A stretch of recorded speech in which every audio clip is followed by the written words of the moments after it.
Я всегда знала, что между мальчиками и девочками нет разницы. Меня зовут Полина, я бисексуалка, и сегодня я вам расскажу свою историю камин-аута. Почему я считаю это важным?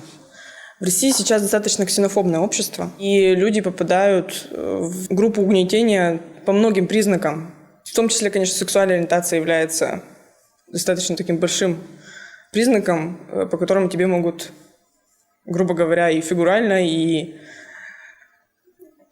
буквально постучать по голове. Ну, конечно, не гетеросексуальная ориентация является признаком угнетения. И тут получается такой определенный замкнутый круг. Группа, которая угнетают, ведет себя тихо, спокойно, никуда не высовывается, потому что ее угнетают. Ну а остальное общество думает, что этой группы не существует только потому, что она ведет себя тихо и спокойно. Из-за того, что мы такие тихие и спокойные, кажется, что нас нет. Хотя, по большому счету, это тысячи людей. И я делаю это видео для того, чтобы наше пространство российское увидело меня, увидела бисексуальное сообщество.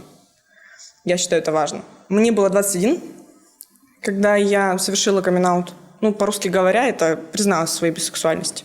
И как только я это сделала, на меня полилась куча всего. Я перестала общаться со своими родственниками, потому что они не хотели меня принимать. Я перессорилась со всеми своими друзьями. И это было достаточно тяжелое время, 1,5 года где-то так. Мне пришлось заново отстраивать все свое окружение, заново принимать то, какая я есть. Но одновременно с этим мне стало легче, потому что я перестала скрываться, перестала придумывать что-то, какие-то отмазки. Я дала себе обещание, что больше никогда не буду скрываться и врать себе. Человек, который меня действительно поддержал, это моя мама.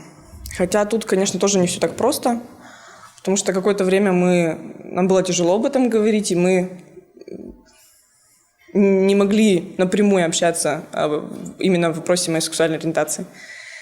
Но через какое-то время все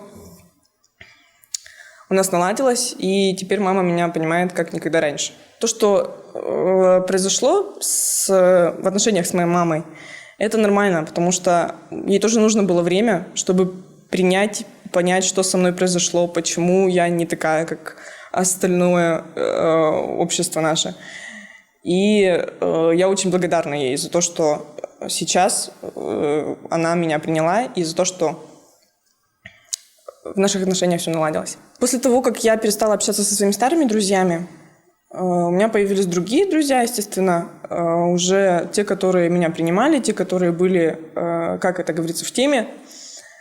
Но тут я столкнулась с тем, что эти самые друзья тоже меня отказывались принимать и говорили о том, что я предательница и что я обязательно переметнусь на какую-то другую сторону.